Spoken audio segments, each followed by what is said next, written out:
Hey guys, welcome to the next tutorial for ethical hacking and penetration testing via Kali Linux.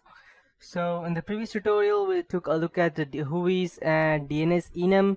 In this tutorial I'll be teaching you, let's say if you are a system administrator and you may get, your employees may get different types of, if you have passed all your security system, then there's only one thing that you need to worry about would be that someone else to go and social engineer their way into your company. So you need to keep your company secure. So in order for you to do that, you need to make your employees know what are the risks of that someone else sends them an email stating that from any random company to give out their IP addresses or any other thing by sending in some mail or clicking on some links. So you need to know that the mails come from the right place. So in order for you to do that, let's say sometimes you get an email from a random IP address such as abc@google.com or cc@google.com or desktop support@google.com. You get some such things like these.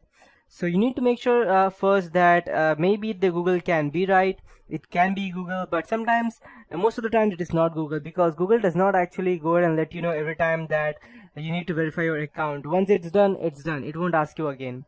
Most of the times, I'm saying. So you need to go ahead and keep your employees secure. So in order for that, there is one separate tool over here so that you can check whether email ID you have received or the domain name you have received is a real one or not. So you can just go ahead and open over here applications, Kali Linux, information gathering, DNS analysis, and URLcrazy. So you can see over here that there are different versions over here. You can generate and test the domain typos and variation to perform URL hijacking, phishing, which is mostly done, and corporate espionage. So these are where the original directories are, and these are the options just in case you want to change your keyboard type, and these are the main DNS ways. So let's go ahead and check what we could do. I'll just type URLcrazy and I'll type google.com. Okay, great. So there are 87 host name to process with google.com, out of which 86 are false. So let's check which all are false. Okay, there are loads of things. I'll probably just go ahead and increase this a bit, and I'll just go ahead and skip and I'll run this again.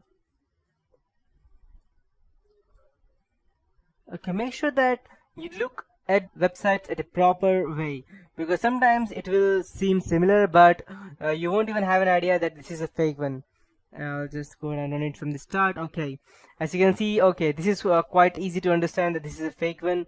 Even this one, even Google, but this one sometimes you just miss out the OM and you won't even recognize that. So these are the fake ones. I'll show you something which is quite different and which is also a bit hard to find. We have googles.com, which probably people don't see, or we don't have the period in between, so people normally go ahead and just click it out. So you can see over here we have also the reason as to why it's a fake one, and it's giving me out all the information and showing that only the domain original one is Google, which was searched at this time, that's today, and this is the date when it searched, and my keyboard is QWERTY, so these are the conditions that I have been searching through. It will give you each information. Character omission, that means it does not have an O. Same thing here, it does not have period com cm.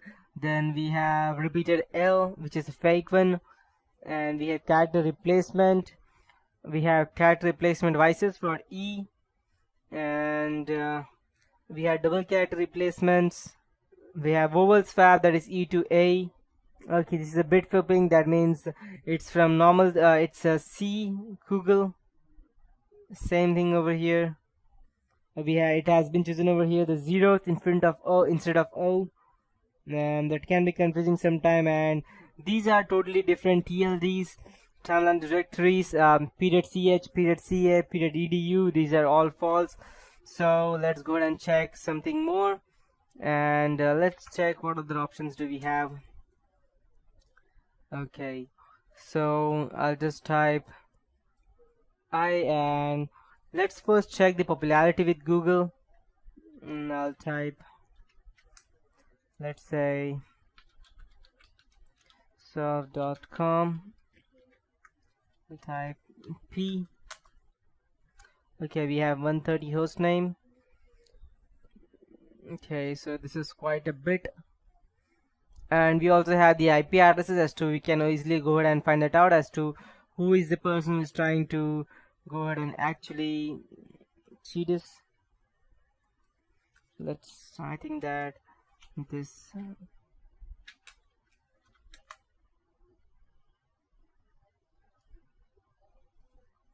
check. Okay, perfect.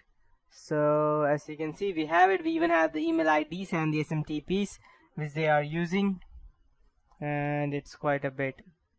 So what you could do is you could simply go ahead and save these if you want to check that the email IDs which you have received are the right one or not. Just we have an option over here to output this file to a text file, and you can go ahead and save this and then search into that whether this is the correct one or not. So this is one way as to how we can go ahead and do that. Now I'll show you one more thing which is quite different, and it will be, let me just go ahead and open that.